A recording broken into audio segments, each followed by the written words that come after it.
2024 ఎన్నికల తర్వాత ఏపీ ఆర్థిక ముఖచిత్రం ఒక్కసారిగా మారిపోయింది. ఆ మార్పు కథేంటో ఇప్పుడు చూద్దాం.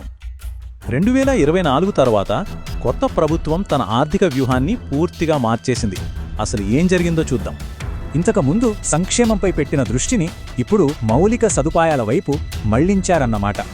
ఈ మార్పు రాష్ట్ర ఆర్థిక లెక్కలపై స్పష్టంగా కనిపిస్తోంది. ఆ అంకెలు ఏం చెబుతున్నాయో ఒకసారి చూద్దాం. కొత్త బడ్జెట్లో జీఎస్డీపీ భారీగా పెరుగుతుందని అంచనా. కానీ అదే సమయంలో ద్రవ్యలోటు కూడా పెరిగింది. రాష్ట్ర వృద్ధి రేటు 8.21% అంచనా.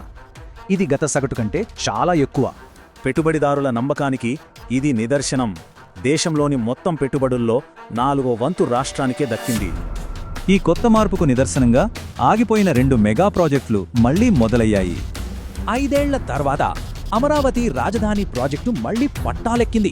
పనులు వేగవంతమయ్యాయి. దాదాపు 58,000 కోట్ల విలువైన పనులు మళ్లీ మొదలయ్యాయి. ఇప్పుడు అమరావతిని క్వాంటమ్ వ్యాలీగా మారుస్తున్నారు. అమరావతే కాదు, ఏళ్లుగా నత్తనడకన సాగుతున్న పోలవరం ప్రాజెక్టు పనులు కూడా వేగవంతమయ్యాయి.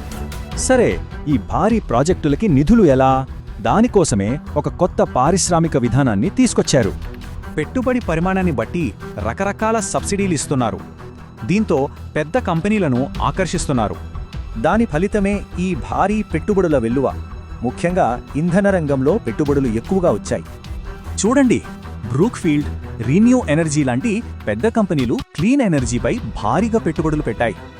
కేవలం ఇంధన రంగమే కాదు, సెమీకండక్టర్లు, ఏఐ, డేటా సెంటర్లు లాంటి టెక్నాలజీపై కూడా ఫోకస్ పెట్టారు. ఇన్ని ఒప్పందాలు, ప్రాజెక్టులు బానే ఉన్నాయి.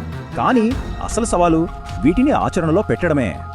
అంటే కేవలం ఒప్పంద పత్రాలపైనే కాకుండా వాటిని ఫ్యాక్టరీలు, ఉద్యోగాలుగా మార్చడంపైనే ఇప్పుడు దృష్టి. స్వర్ణాంధ్ర 2047 పేరుతో రాబోయే 10 ఏళ్లలో రాష్ట్రాన్ని $1 ట్రిలియన్ ఆర్థిక వ్యవస్థగా మార్చాలన్నదే లక్ష్యం. ఇంత భారీ పెట్టుబడులు, కానీ అధిక అప్పులు. మరి ఈ మార్పు ఒక మాస్టర్ స్ట్రోకా లేక ఒక పెద్ద జూదమా?